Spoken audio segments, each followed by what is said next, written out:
Yes, now bless now people. There's ROCKSTEADY, King of the Pit TV, signing in. If I'm slowly sinking down, it's because I'm about to get some shut-eye, man.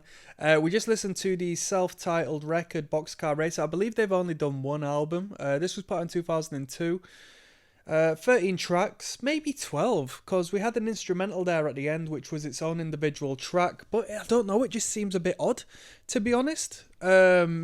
Maybe it's 13 tracks, but arguably, you know, if I was to be in charge of things, I would say it was 12.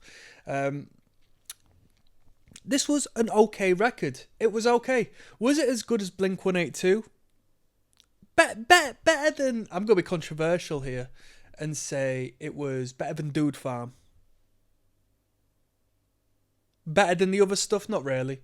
You know, when Blink moved onwards and matured their sound a little bit, you know, this wasn't as good.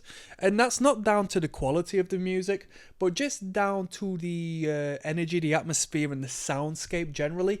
This is a little bit more emo, although I found that when Blink, you know, we've not gone to the end of the discography on my Blink journey, but what we have done is ventured into the 2000s era of Blink, and I have come across when they do, like the self-titled record, they do take a more emo adjacent sound, and you know, a second wave emo, not a first wave emo, but a 2000s emo adjacent sound, a sign of the times.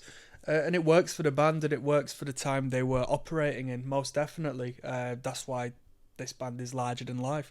But this isn't a Blink-182 review. This is Boxcar Racer. And it was okay.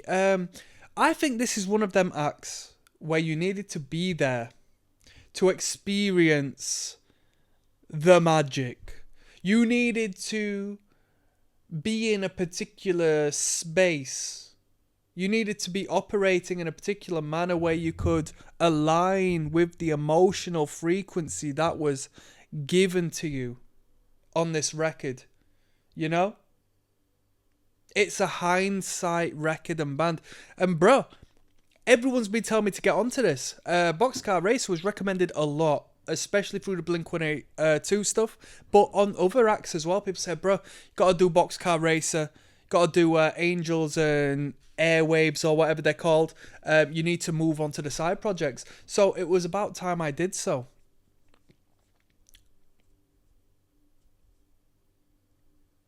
This guy, Tom, has got such a unique and original voice and vocal tone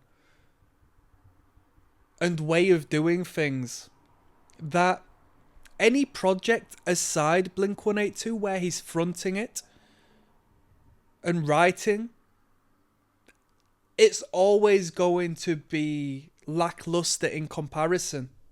Do you know?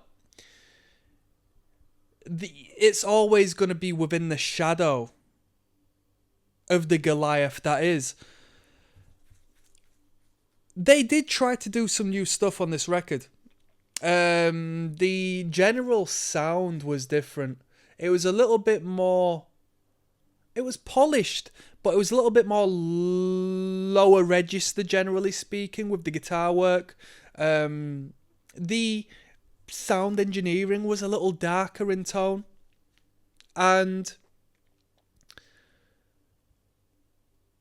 the song structures, as opposed to your pop hit songs, were a bit more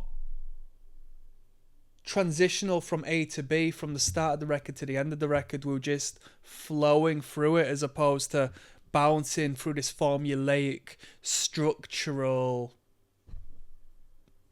pop formula, which is a good thing, and to me, not a good thing, because I like easy listening, pop by numbers, great chorus music.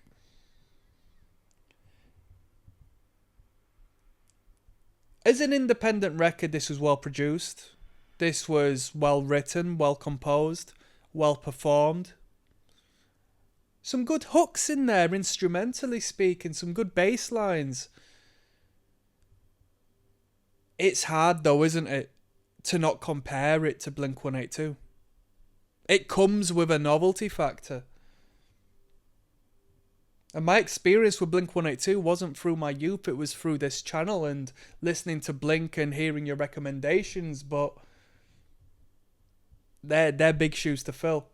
If I was to tell you a rating on this record, I think it's a good project. But I don't think it's a fantastic project. I'll give it a 6 out of 10. The quality is good. It's a good product. It's worthy of some appraisal, but, you know, I can do without respectfully. I'm signing out on that one. One love. Goodbye.